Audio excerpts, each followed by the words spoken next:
पूजा खेडकरची यूपीएससीच्या निर्णयाविरोधात दिल्ली हायकोर्टात याचिका दाखल करण्यात आली आहे।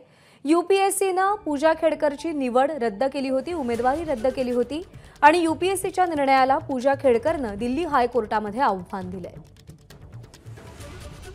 सोमेश कोलगे आपले प्रतिनिधी आपल्याला अधिक अपडेट देतील। सोमेश, प्रज्ञा, पूजा खेडकर यांच्या विरोधात यूपीएससीने कारवाई केल्यानंतर आता यूपीएससीच्या गिल्टी ठरवण्याच्या निर्णयाला पूजा खेडकरनी आव्हान दिले। दिल्ली उच्च न्यायालयामध्ये यूपीएससीने त्यांना शो कॉज नोटीस दिली होती की तुमचं परीक्षेचं जे प्रोव्हिजनल उमेदवारी आहे ती का रद्द करण्यात येऊ नये, आणि या शो कॉज नोटीसला पहिल्यांदा वेळेत उत्तर दिलं नाही, परंतु अधिकचा वेळ मागून घेतला होता पूजा खेडकरनी 4 ऑगस्ट पर्यंत।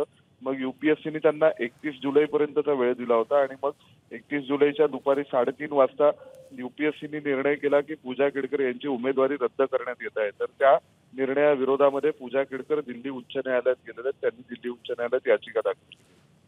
सोमेश, धन्यवाद दिलेल्या माहितीसाठी। एबीपी माझा, उघडा डोळे बघा नीट।